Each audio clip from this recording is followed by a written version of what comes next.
Hey, everybody, welcome back. And Drew, welcome to the show. Thanks so much for having me. All right, for the uninitiated, for those who don't know, who are you and what do you do? My name is Drew Wilkinson. I'm a climate activist, community organizer, and a corporate punk rocker, I guess, whose mission is to make sustainability part of everybody's job. So I do that through my own consulting business called the Climate Leadership Collective.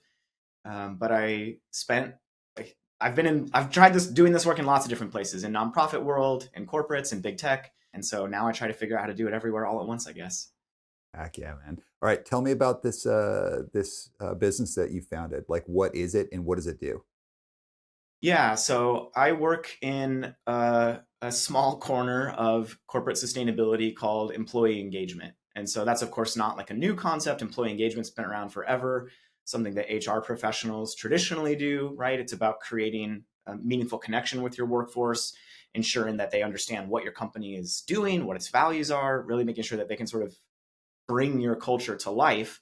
What is kind of new is doing employee engagement for sustainability. And so I'm sure we'll get into this, but I spent 7 years at Microsoft. And one of the first things I realized there was that there just were simply not enough people working on sustainability. This is just like a scale problem, right? Like climate change, really not even accurate to think of it as one problem. It's a poly crisis, thousands of small problems compounding. Even in the best case scenarios, the number of people who work on sustainability full time inside of these large corporates where they're well resourced and better, the best case scenarios, let's say, the number of people who work on sustainability is always less than 1% of the whole workforce. And so the work I do is about helping companies look at that other 99% of their workforce. Those people are all over the place. There's kind of a spectrum from sort of what we would call climate curious to like full on, I'm an environmentalist. I want to find a way to bring sustainability and climate solutions into my work. I understand that I can use my company's resources to have an outsized impact compared to anything I could do as an individual. So, and there's people all over that spectrum. And the work I do is to help create meaningful opportunities for that 99% of most companies' workforce to contribute to their environmental sustainability goals or to push them to have some if they don't. So it's really about, as I said, making sustainability part of everybody's job. So at the end of the day, it's about transforming it away from this is like an operational thing that one tiny under resourced team is responsible for, and instead really sincerely transforming it into a cultural value that every employee in the company feels not only responsible for, but empowered to contribute to. Let's zoom out and give just the most basic definition for anyone who's not familiar. When you say Sure. sustainability, what do you mean? To create and maintain the conditions that allow humans and nature to coexist for present and future generations. You can tell I have that one on tap. Why does it why does that matter? Like, what are we up against right now in all practicality? Yeah, well, maybe worth laying out another definition, which is anthropogenic climate change. And anthropogenic, we don't need to get hung up on the word, but it means caused by humans, right? So human activities, primarily the burning of fossil fuels, deforestation, animal agriculture, all of these things that we've been doing at least since the Industrial Revolution, 200, depending on where you want to draw the line, 200 years ago. All of the things that we're doing are fundamentally changing, I mean, basically the entire climate system of the Earth, from how ocean currents move to the level, the concentration of greenhouse gases in the atmosphere. All of those things, it turns out, are really, really bad, not only for our survival, but for the survival of every living thing that we share this planet with and ultimately depend on for our own survival. And so this is bad because companies have an outsized role in creating the conditions that have led to climate change. You know, there's some stat out there that says something like 70% of global greenhouse gas emissions historically from all time come from just 100 fossil fuel companies. I mean, so businesses have played an outsized role in exacerbating climate change, pollution, greenhouse gas emissions, waste, water, all of this stuff. They've also unfortunately used their political and economic influence in governments all over the world to make sure that we don't create meaningful policy solutions to address all of that. And so the flip side of that is that the opportunity is that workers inside these companies, if they can sort of grab onto their company's resources, they can also have an outsized impact in creating climate solutions. Sorry, I feel like I meandered away from the question. No, you totally hit it, man. It was really good. Uh, So why should the average person care? And I know these seem like real, like basic things, but I want to build up towards something. Yeah, like why would the average person care?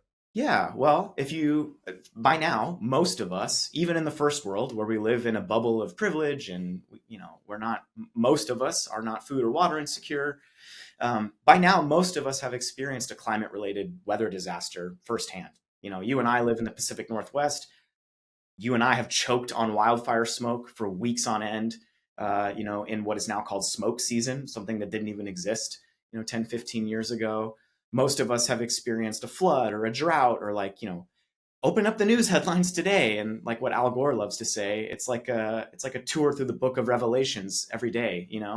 So why should you care? Because human civilization is actually resting on a pretty fragile house of cards that relies on stable weather, stable, which leads to food production, reliable energy production for electricity. All of these things that we really take for granted day to day are actually pretty fragile systems. And on the other hand, what humans are doing to the planet, I often think about it like a game of Jenga, right? You've got this tower of blocks. If that tower of blocks represents the biotic community of life that we share this planet with, from bacteria and fungi to like whales and birds and everything in between, we're pulling blocks out every single day. I mean, we're in a mass extinction. The last time this many species were forced out of existence on the planet was when a meteorite smashed into it and wiped them all out with a nuclear winter that lasted a couple of years. We're not quite doing that, but no single species has ever done this before. And so systematically, we are chipping away at these things, at these systems, at these natural systems that make our way of life possible. So why should you care? Well, if you have children, you should be very concerned about the world that they're going to inherit. We used to talk about climate change not so long ago as, oh, it's some distant problem. It's 100 years from now. Our grandkids will. No, dude, it's here right now. It's threatening your survival, your family's survival, your children's. It's so. I mean, I don't really know how else to say it other than like you should care about this because it literally threatens your ability to live your life in the way that you would like to, and likewise for your children. But also, while you're here, it affects every single aspect of your life. We all want and need clean air, clean water, nutritious food. All of those things are under threat from climate change. So without getting to the whole story, because we're gonna get there, like give me a little bit of your background. So why should anyone listen to you? Like you speak about it, like your answers are like super strong. Like I because we know each other a bit, I know you know your stuff, but like anyone listening here, we're like, wow, is this guy like a environmental scientist? Like, what's your background? Absolutely not. I would never try to claim that I'm a scientist. I'm an activist. I'll say that proudly and loudly, and I always have. Well, why should you listen to me? That's a really interesting question. No one's really ever asked me before. I like to think because I'm a contrarian. I'll give it to you straight. I have prided myself on navigating through, at least for the last decade of my career, corporate structures, a place that I frankly felt very out of place when I first entered it. But I have always prided myself on bringing plain speak and real talk and like, a level of frankness and maybe even, as I said, contrarianism into those spaces that you don't really find that much. I mean, I know you run your own business. I don't know your career, but I'm assuming you've worked inside large corporates before.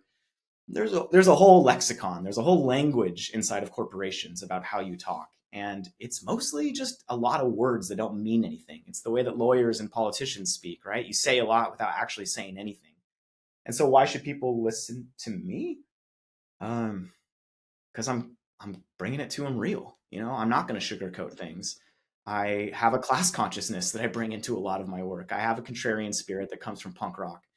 I don't know if that convinces anybody that they should listen to me. Also, I have good taste in music, and I love to make jokes. So even if you don't necessarily like what I'm saying, hopefully you'll be entertained. Dude, I love that. So how do you know what you know though? Like, I mean, because like you really you speak very eloquently about the topic and from a very informed space. Like, how did you build your body of knowledge? A heaping dose of curiosity and pure existential dread, I would say. It's like I'm a very curious person, always have been. Mhm. My, I just want to know. how does this work? Why does that work? So Mhm. that curiosity is actually the root, not behavior, but the driving force behind so many of the things that I think um, make for well-informed people, right? Is like, you want to have a know-it-all, or you don't want to have a know-it-all mindset. You want to have a learn-it-all mindset, right? Like, always be learning. So that's a huge part of it. And then, yeah, I mean, I was, man, I developed a political consciousness fairly early. I was 14 when 9/11 happened. That was obviously like a massive shock to a lot of things here in the US.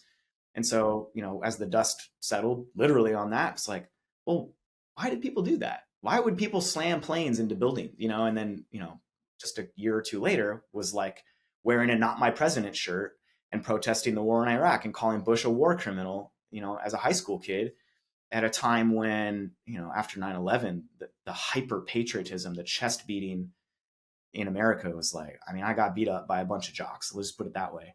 Um, and so, but I'm bringing that up because that planted the seed of like a sort of countercultural consciousness that also was like looking at the world and going, what are we doing to it?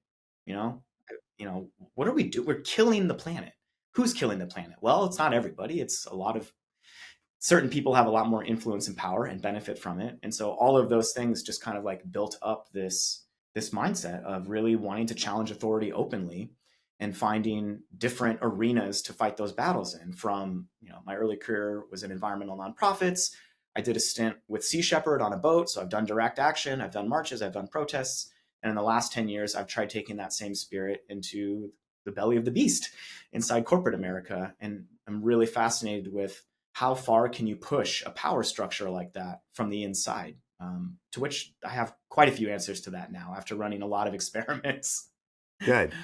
Yeah. So the reason I wanted to ask you, like, why should anyone listen to you and all these, and like, where do you how did you inform yourself? How did you drive this? Is when I said earlier, why should anyone care? You gave all these great, good reasons. Now let's flip it. Why should anyone care? You've answered that question. Why aren't more people acting? Yeah. Because they don't know what to do. They don't know how to act. They don't know how to align their actions with meaningful solutions that actually address climate change. Some of that is just, I'll use the word ignorance, but I don't mean to imply that people are intentionally not knowing, although Yep. there's plenty of that. But I just mean people don't know what to do, right? And that's a huge part of the work I do every day, is helping people understand where's the best place for you to start. So there's a lot of that. There's also the fact that people have been conditioned by these power structures, by our culture, by capitalism, by, we've been infantilized. We've been made to believe it's not your problem. You shouldn't be trying to do anything. Don't worry about it. We'll take care of it, whether it's an elected official or a large corporate or whatever. We have been conditioned to give away our power. And so that's a big part of it too, is that people don't understand that they do have power, and that it actually, when you study social movements throughout history, it only takes like 3% of the population kind of to push a power structure past a tipping point. So people don't know what to do. And right now, at least in America, people are terrified, they're scared. We're a couple of months into Trump 2.0. They've obviously done everything they said they would do and more. They're taking a wrecking ball to every single social institution that we have. So it is a period of chaos and fear, and persecution, right? Like, we're just at the very beginning, and they're already putting people on planes and disappearing them. So we're also now moving in a very terrifying way into a sort of Orwellian future where your ability to resist these things, your ability to organize, speak out, fight back, vote, protest, the consequences are going to just continuously get higher. So people are afraid and they don't know what to do. I would say is a big part of it, and they don't really understand. And even when they do know that something should be done, they don't understand the difference between impact and influence when it comes to climate change. We've been fed this narrative from the largest polluters in the world that it's personal sustainability, just recycle more, just eat Beyond Burgers. Like, don't worry, that'll solve the problem. But I'd be the first one to say that individual consumer choices, are not going to save us from the climate crisis. Unfortunately, they're good and we should do them. You should take short showers and eat Beyond Burgers instead of beef and all that good stuff. But that's not going to do it. It Wh- takes And systems. why isn't it going to do it? Because I want to tee up about how you work with companies and with corporations and what you do specifically. But like we have been sold that line. And Or like not only that, I think that that whole idea now people it seems to be with the change of tone politically. A lot of stuff like let's say, veganism or people can call it plant-based, whatever they want to call it. That was like a big deal a few years ago and now people are like I'm going to do the whole all carnivore diet and whatever. People can do yeah, whatever they want, but like there's, it seems like there's been somewhat of a backlash against recycling. There's been a backlash against a lot of these things within the past few years, and I think a lot of it has to do with changing tone politically, but also people being like, I don't know who to listen to. I don't know what to do, and I've been doing all this stuff and trying to manage my impact and I'm tired of it or I don't believe it in anymore. It doesn't seem to be making a difference. So why is the individual stuff not enough? because none of those things address the underlying conditions that created climate change in the first place. They don't fundamentally change endless growth on a planet full of finite resources, right? Like swapping out a product that you buy for a more sustainable alternative is a good thing and you should do it, right? Like in unfortunately in a capitalist society, you do vote with your dollars. And so those votes they count for something. But if all of us just switch over to greener products without addressing the underlying conditions that are creating climate change, which is again, unchecked burning of fossil fuels, unlimited economic growth on a planet full of finite resources, wealth inequality, how those resources are distributed around the world, there's no amount of recycling or Beyond Burger. I don't know why I always use the Beyond Burger example. I swear I'm not sponsored by them. Like, there's no amount of those individual consumer choices that are going to fundamentally shift the power dynamics underneath it all. Who has power? How are they wielding it? And in this case, how are they wielding it to destroy the planet, essentially? That's only going to come from strong government regulation or policy or societal revolution, right? Like we're not going to solve climate change from coastal elites driving Teslas, or I guess Teslas are out of favor now. But pick your electric car of choice. Like that's not going to do it. It's a good thing. We should do it, right? We should get away from fossil fuel, internal combustion engines as much as possible. But we have to change the underlying political and economic systems that allow for this exploitation of the planet to continue unchecked. And individual choices just won't do it. Yeah, I'm going to give you something I'd love to hear your take on. So I was talking to Chris, he was on the podcast a few years ago. Chris from Left for Dead, Swarm, Oh, Cursed, cool. all that, and we were talking about his company that I don't know if he's still doing anymore. Is that magic vegan bacon grease thing that he did? Are you familiar with that? No, they made like a version of vegan bacon grease. Yeah. So it was like one of the first like that I was aware of like vegan, like truly vegan products. I mean, this is like goes way, way back, early 2000s. And it's a real interesting story about how we did it. And it was way before this whole like plant-based Yeah. vegan industry, whatever.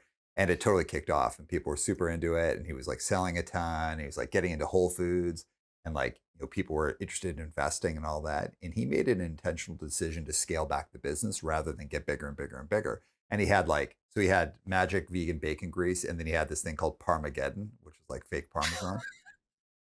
Dude, just the coolest, like really, real interesting guy. So when we were talking about it, I was like, hey, why did you choose to scale it back? And he got this like crazy look in his eyes. I'll never forget what he said. He was like, because man, it's all about the oligarchy and it's all about the oligarchs. So all of these companies, these huge corporations that now have vegan products or are buying these small vegan companies, they don't care about getting meat eaters money or dairy consumers money. All they care about is getting everybody's money. And so they're Exactly. not doing it because of the planet. They're not doing it because of animal welfare. They're doing it just so they get all of the money. And I don't trust the decisions that they're going to make once they take all these things. And he went even further. He was like, when I was young, when I first got into veganism, I got really inspired by the idea of like, what if there were vegan options everywhere? Like you could go to any of the big chains and there'd be vegan options. And he's like, we're here now, but I don't trust the people who are running those things and the choices they're making. And so I made a decision to make my company smaller so I didn't have to take any corporate dollars. And it was the first Yeah. time I'd ever really thought of it that way. And it was like I reference this conversation a lot of the idea of just because companies are doing green things or having like plant-based stuff, it doesn't mean that they actually care about the environment. What are your thoughts on that? Yeah, they mostly don't, right? Like I was actually just thinking about this in the shower before we got on the phone today, and was like, you know, first of all, there's a massive conversation we could unpack about like what is a corporation, right? Like, is it a thing? Is it a person? Like legally it's a person, which is insane. But like corporations in their bones are are hardwired to do the wrong thing for the planet. And that's not because they're inherently bad or evil. It's because they operate in a system that gives them incentives and constraints that basically the only thing you can do if you're a company is grow at any cost. And all of those costs, something we call externalities in sustainability, meaning the pollution you create, the resources you consume, the human labor, slave labor in some cases in your supply chain, all of these things, they're externalities. They're outside of your direct line of sight. They're outside the direct line of sight of your consumers. And so unfortunately, and I don't think it's like corporations didn't just wake up and go, let's be evil. Some surely have, all the fossil fuel companies for one. But like they are fundamentally incentivized to do one thing, and that's create more profit every quarter. If that's the number one reason that you exist, you're going to make a certain set of decisions compared to what if your reason for existence was, let's make sure that planet Earth is, has a stable ecosystem in 7 generations or whatever, right? Like it's just a very different thing. And so, yes, corporations can and do incredibly important work to address climate change because, for better and for worse, other than government, they are the largest actors. They have the most power in our society of anything, right? There's like government and then there's corporates. And like arguably they're one and the same and becoming one and the same now, especially. But like for better and for worse, they are one of the most powerful actors in modern society.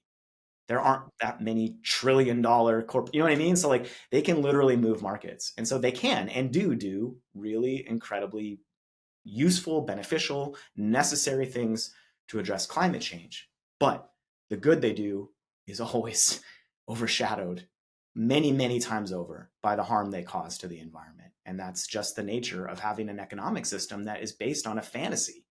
Endless growth forever. It'll always get better. We'll always be able to extract more, consume more, grow more. It just you don't have to be a climate scientist to see that that math doesn't add up. Well, it's that short-term thinking. So you know how like if you look at a building, you don't really think that that building's not going to exist forever. If you look like, I don't know, whatever building you want to look at, like that build, like you're not like, oh, at some point that building's not going to exist anymore. In the same way, when you think about your life, you conceptually know, of course, I'm going to die at some point, but you don't really like understand your own death in any kind of real way until like you're very ill or you get older or someone close to you dies. So that idea of the impermanence of everything, but overshadowed by like a hard line of permanent thinking is part of what I think the issue is here, where it's like, yeah, yeah, yeah, like environmental stuff, yeah, it matters, and yeah, yeah, of course, it matters, and whatever, but without the real idea that no, like everything's going to end. Every single thing that we know today will end at some point, and that could be real long time, or it could be real short, depending on what happens next and the fragility that you talked about. Yeah. Also, around the idea of very few people wake up in the morning and are like, "Oh, I'm going to be evil today." Like very few people do that. Most people are lovely people and actually care Agreed. about the world. But Agreed. there is a block here. So let's talk about how your business addresses that and actually Yeah. tries to get from just the individual action to leveraging influence. So can you tell us exactly what you do?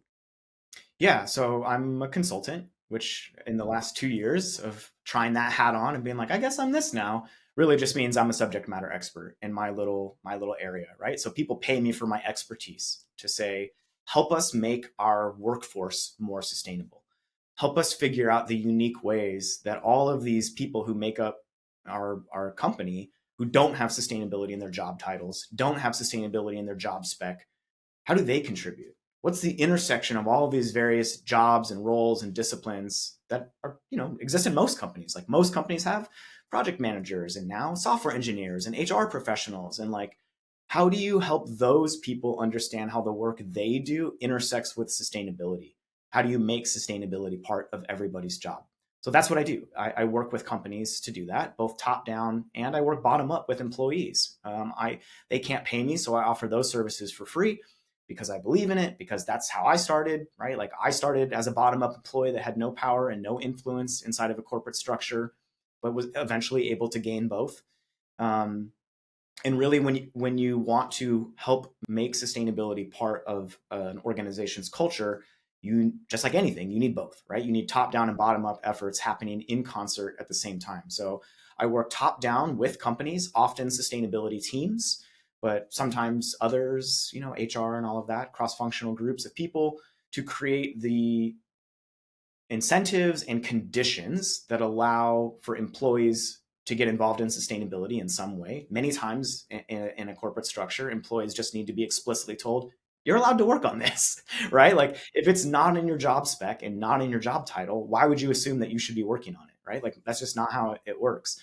So oftentimes it's just about creating that message of like, no, we want your contributions, we want your ideas, right? And then creating incentives to do that, whether that's like a gamification campaign or extending tuition reimbursement to getting a sustainability certification from a university, something like that. There's lots of low hanging fruit that companies can be doing to send a very clear message to their workforce. We care about sustainability. We need your help in order to, become more sustainable. And here are the ways that you could contribute. And then with employees, it's really about growing leaders and helping them understand that, like, yeah, this isn't in your job title. You are going to have to fight for power and influence in a space where you have none, but you've got to do it, right? Like it's really, really important for employees to speak up, and do this work so that they can push their companies, because companies will never go far enough, fast enough on their own when it comes to climate change. Because again, they're just not incentivized for that. They're short-term thinking, profit, very risk averse. They don't want to do anything that's going to, especially in the current political climate. And so employees, when you think about all the stakeholder groups that can influence the behavior of a company, employees are one of the most important ones, right? Like you literally work inside the machine. You could send an email directly to the CEO if you want. Me, the customer, can't do that. And even if I could, they're never going to read it, right? So employees have a special set of tools at their disposal to influence behavior change of their employer. So I help both groups figure out how they can work together, because this work is meant to be cooperative. Again, it's about making sustainability part of everybody's job. That means it is about creating massively cross-functional teams where you lift that responsibility, again, out of that tiny, chronically under-resourced team and spread it around to everybody. So that's essentially what I do. Can you give us an example? And you can use the company name or not use the company name, but give us an example of like a piece of work you've done, like something in action that you're like, yeah, that really captures what I do. Yeah. So one of the most common ways for employees to sort of harness that bottom up energy, that grassroots organizing, in order to, again, get some power and influence when it comes to sustainability decisions in their company. One of the most common ways that they do that is by self-organizing into communities, employee sustainability communities, like the one that I co-founded at Microsoft. Colloquially, they're often called green teams. Almost every company has one, right? Like most of us are familiar with the concept of employee resource groups, ERGs. These are a fairly universal type of workplace community. They're almost always affinity groups for marginalized identities, right? So at Microsoft, it was like Blacks at Microsoft, veterans of Microsoft. Those are ERGs. Green teams often get kind of shoehorned into that because that's usually the only kind of community that a company has, although that's the wrong tool for the job, which we could talk about the difference between communities of practice or employee resource groups if you want to get in the weeds. But essentially, employees often organize themselves into these communities. And in these communities, they talk to each other openly about sustainability, so that there's peer-to-peer learning happening, knowledge sharing. They'll oftentimes organize, monthly webinars, hackathons, all kinds of creative ways where employees can find ways to work on sustainability. So a lot of the work I do with companies is they either have one of these green teams or they've been thinking about it, but they don't have one yet. And in either case, they're not really effective yet. It's typically like a Teams channel or like a Slack community, inside the kind of corporate tech stack or whatever. But outside of maybe organizing a tree planting event once a year, they're not really doing stuff. They're not effective yet. And so the work I do is a huge chunk of the work I do, especially last year with a bunch of companies, is go in and again work top down with the companies to say, let's just do some basic volunteer management and some basic community management hygiene to make sure that people understand why this community exists, how to use it, where to find it, how to grow the members, and then some basic volunteer management stuff like give people 1 hour a week so that they're unblocked from working on this. And then with the employees, showing them mostly through showing inspiring examples of what these green teams have successfully done in the best case scenarios in Microsoft and in some other examples too, to inspire them and show them this can be so much more than you get together once a year and plant trees. Like you can literally get power and influence. You can literally change markets. You can literally create climate solutions using your employer's resources that don't just like green your job, but maybe the millions of other people who also have your job in other companies. And, people, they need inspiration. They need to see a successful example of how something has been done before they can go, oh, I could do that too. Cool. So what is a successful example? And it could be one that you've worked on or one that you draw influence from. Like what's one where like employees have actually like created that condition and it did impact markets and like actually shift something in like the business world. Yeah, I mean, I have to use the Microsoft example here. One, because I'm the most familiar with it. I was there and a huge instigator in that. But I also got to, what's interesting as a consultant is like you parachute into a company, you do all this work with them, and then you leave. And you don't always necessarily see the fruits of your labor. You teach them how to plant seeds, you teach them how to garden, you show them how to water, how to provide sunlight, all of that stuff. But then, you move on to the next garden and you don't always get to see what grows. So, I was at Microsoft for 7 years. And so I got to see the fruits of the labor a lot. And so there are a bunch of really, really cool examples. So the first one I'll start with is the fact that Microsoft made these really big sustainability commitments in 2020 to be carbon negative, water positive, zero waste, and to protect more land than they use, all by the end of the decade. And I can unpack those terms for your listeners if they want to understand what carbon negative or zero waste means or whatever. But essentially, these are industry leading corporate sustainability commitments. There are almost no other companies of that size who are trying to do things that serious and at that pace. Many companies are making net zero commitments by 2050. Carbon negative by 2030 is a tall order, one that sadly they're not on track for, but they're trying really hard. So that's 2020. If you go back in time to when we first started this employee sustainability community in 2018, 2017, somewhere in there, the very first thing we started to do was figure out where are the leverage points inside the company. How do we get the company to get more serious about climate change? Because prior to 2020, I mean, they weren't really doing anything. They'd been carbon neutral since 2012 or 13 through they're called renewable energy credits, offsets. We can get into that later. It's training wheels. It's the first step that you need to do to reduce your greenhouse gas emissions as a company, but ultimately it doesn't actually work that well. So, anyways, they weren't really doing much, and the number of people that worked on sustainability in the company was like less than 5 in a workforce of more than 200,000. So for the first 2 years, the employee sustainability community's sole focus was get the company to take climate change more seriously. And we experimented and we tried to figure out what are the ways that we can actually influence that. And one of the most effective ways actually was leveraging the hot mic at a town hall. So pre-COVID, company did a live town hall every month, usually at the corporate headquarters here outside of Seattle. And almost the entire senior leadership team, including the CEO, was there. And if you got in line early enough, you could ask a question on the hot mic.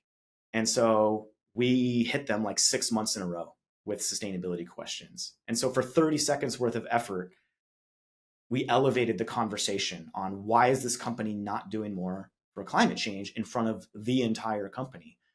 And so just a few months later, Microsoft made these big sustainability commitments. And look, I'm not going to say that it's only because of employee pressure, not at all. There's lots of factors that we're kind of piling on. Basically, Microsoft is getting it from all sides: consumers, customers, regulator, like everybody and it's not special to Microsoft. You know, in the last 5-6 years, a lot of companies have gotten more serious about climate change. Thank God. But there's no question that us organizing into hundreds and eventually thousands and consistently applying that pressure to the company and saying, look, you got to do more, you know? And by the way, there are thousands of us that really want to help. This isn't like a finger wagging, like, you're so horrible, why aren't you doing better? This is you're $1 trillion technology company. You have an incredible opportunity, and I think we argued successfully, responsibility to go first and do things that smaller companies can't do. And again, by the way, there are thousands of us, very smart, very talented, very passionate, skill sets all over the place, who want to help. So let's help each other. And so that was the first successful example, is like, we got the company to do more. And after the commitments, I mean, my God, it was like the floodgates opened. $1 billion climate innovation fund to seed early stage climate tech startups and kind of nascent technologies, right? Like, there's not that many companies that could just be like, we'll just throw $1 billion at it and see what happens. You know, like, that alone is huge. But, you know, in the next 3 years, while I was still at Microsoft from 2020 to the time I left, we saw like a 10x increase in the number of full-time sustainability jobs. So remember what I said at the beginning, less than 1% of the workforce, which is still proportionally true, but still a 10x increase in the bodies that are thinking about these problems all day, every day, was awesome.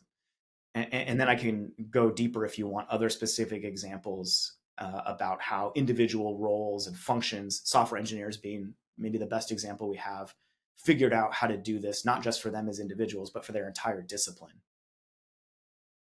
Well, you'd said earlier you can unpack some of those terms, so I'd love to hear those terms discussed. Yeah, sure. So Microsoft's sustainability commitments are carbon negative, water positive, zero waste by the end of the decade, by 2030. So carbon negative means you will pull more, and we use carbon as shorthand for greenhouse gases. So it's not just carbon dioxide, it's also methane and some of the other gases that are up there. But for common speak, we just say carbon. So that refers to greenhouse gases in the atmosphere. Again, as a refresher, you put greenhouse gases in the atmosphere, they warm the planet. The warming of the planet melts the ice sheets, raises sea levels, changes weather patterns, a whole bunch of nasty stuff that we don't want or need. Carbon negative means that the company will pull more carbon dioxide out of the atmosphere per year than it directly emits, which is actually pretty insane to think about, right? Because, like, when companies start this process of what's called decarbonization, essentially what they're doing is they're looking at their entire carbon footprint. How many greenhouse gases do we emit as a company? So scope 1 is like all the stuff that it's the emissions coming out of the tailpipes of your cars and stuff. And there's these other scopes that get slightly broader, all the way out to scope 3, which is like your supply chain. So like the factories that build your microchips, what are their emissions? How do you measure that? All of that. So Microsoft is saying that by the end of the decade, it will account for all of those emissions, not just the ones it directly creates, but everything, its entire supply and value chain, even up to an individual Xbox user and how much electricity they use running their Xbox for the duration of the time they own it, right? So this is actually really great. There's not that many companies that are willing to take that big of a responsibility for their pollution. And they're saying, we're going to add all of that up. We'll know what that number is. And then we're going to do a whole bunch of stuff over here to reduce that number. So operational improvements, efficiencies, massive, like the world's largest purchases of renewable energy. There's an incredible story you could tell over the last 15 years of part of the reason that renewable energy has finally gotten cost parity with fossil fuels is mostly because of tech companies and data centers. And like they have purchased, I mean, they brought the cost down for just about everybody else. They sort of subsidized that. But then for all the stuff that you can't, like, no matter what, companies will still create greenhouse gases. There's no way around that.